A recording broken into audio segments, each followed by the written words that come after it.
बच्चों आज हम करेंगे नीट 2016 का question based on the coulomb law. Two identical charged spheres suspended from a common point by two massless strings of length L। आपके पास बच्चों दो स्ट्रिंग गिवन है, दोनों की length small L, initially at a distance small D. उन दोनों के बीच का जो डिस्टेंस है that is small D, apart because of their mutual repulsion. Mutual repulsion के करके दोनों के बीच का जो इनिशियली डिस्टेंस है दैट इज स्मॉल डी। तो ये आपके पास कंडीशन मेंशन है, D is very very small as compare to it is given. तो इसका भी कहीं ना कहीं पे यूटिलाइज्ड डेफिनेटली होना ही होना है। तो आगे the charges begin to leak from both the spheres at a constant rate.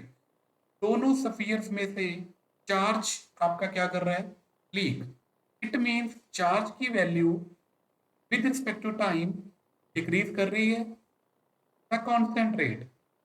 तो भी याद रखना है एट द कांस्टेंट रेट।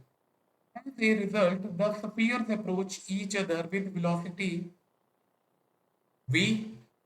तो बच्चों जैसे जैसे उनका चार्ज डिक्रीज कर रहा है वैसे वैसे दोनों के दोनों स्फीयर एक दूसरे को अप्रोच कर रहे हैं with velocity v। Then v varies as a function of distance x between the spheres. तो बच्चों अब हमने उस v वेलोसिटी का एक रिलेशन फाइंड आउट करना है विद डिस्टेंस x।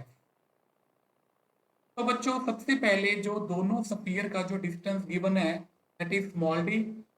तो उनमें से दोनों स्फीयर्स में से चार्ज क्या कर रहा है, लीक कर रहा है।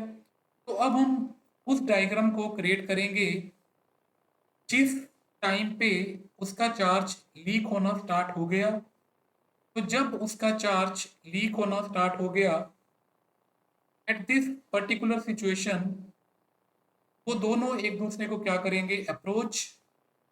तो अब मैं अज्यूम करूंगा कि उन दोनों स्फीयर्स के बीच का जो डिस्टेंस है that will become, let us suppose, small x.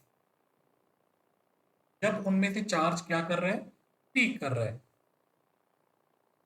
तो बच्चों eight particular instant of time, अब मैं अगर इस स्फीयर की बात करूं, इस स्फीयर के ऊपर जो डिफरेंट डिफरेंट फोर्सेस एक्ट करेंगी वी विल ड्रॉ।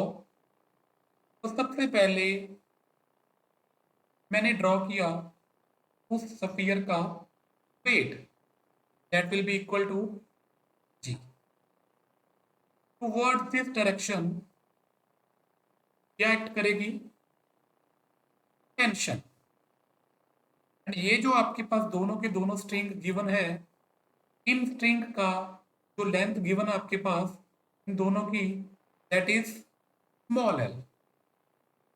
तो बच्चों अब अगर मैं इस टेंशन को दो कंपोनेंट में रिजॉल्व करूंगा, तो उसके लिए सबसे पहले मैंने यहाँ पे एक वर्टिकल लाइन ड्रॉ की।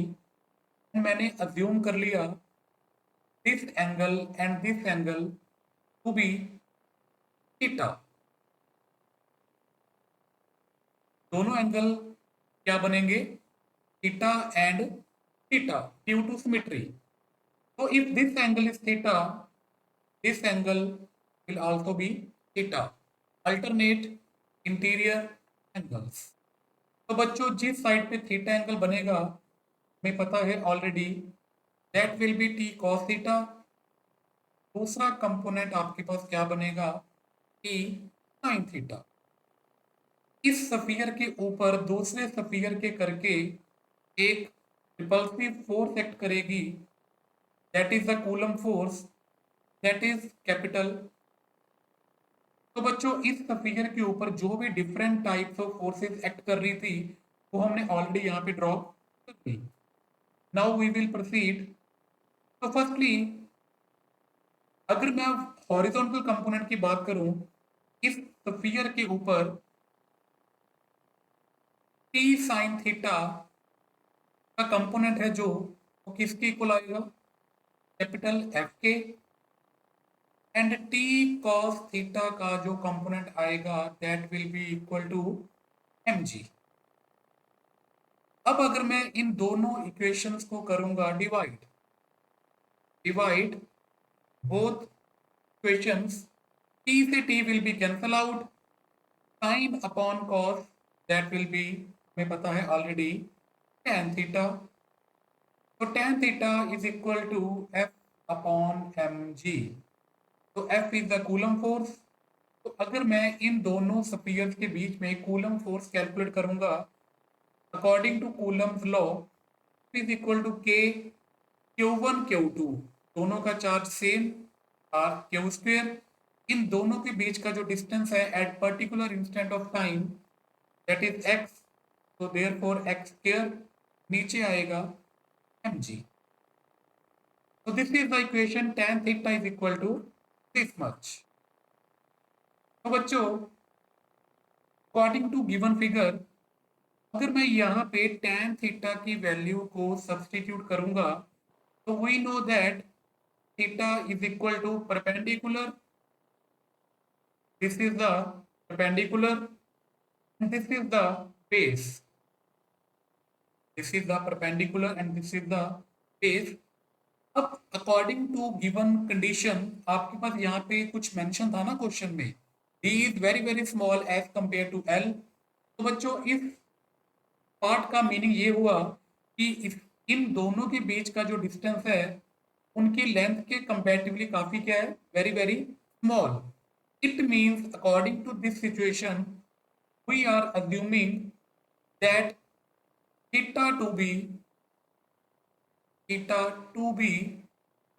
very very small, theta to be very very small।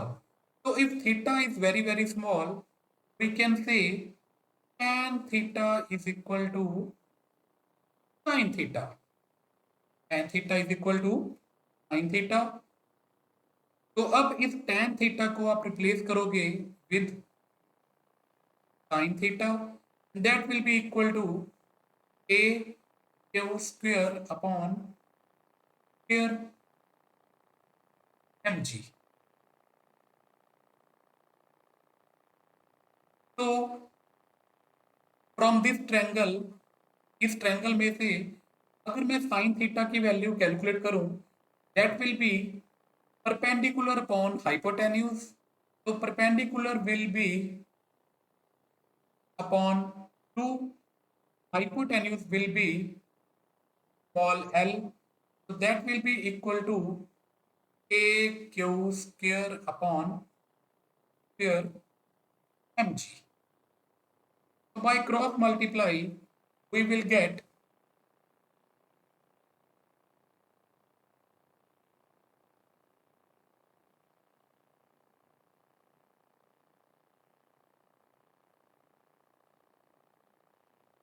तो by cross multiply we will get this equation.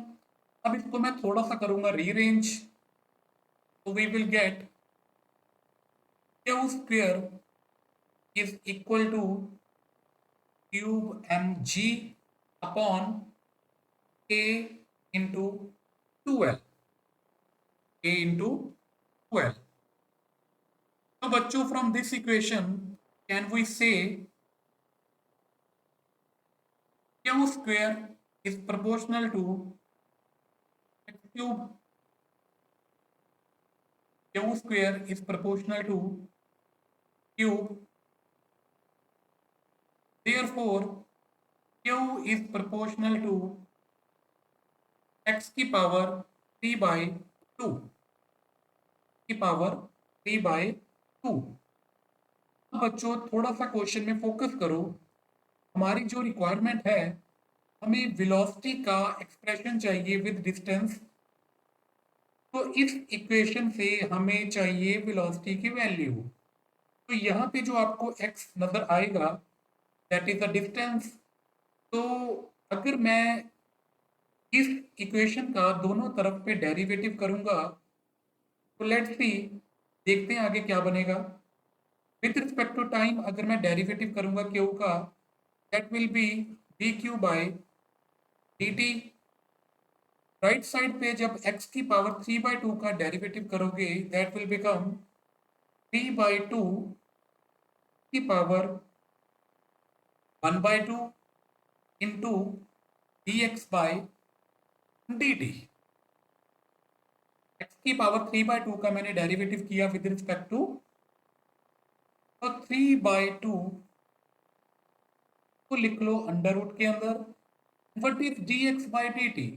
dx by dt is the velocity change in distance or displacement upon time, that is the velocity।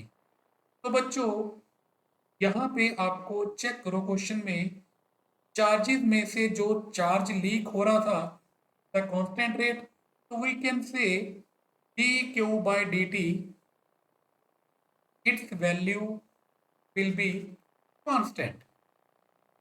तो therefore we can say अगर dq by dt constant है तो 3/2 root x p that will be equal to constant.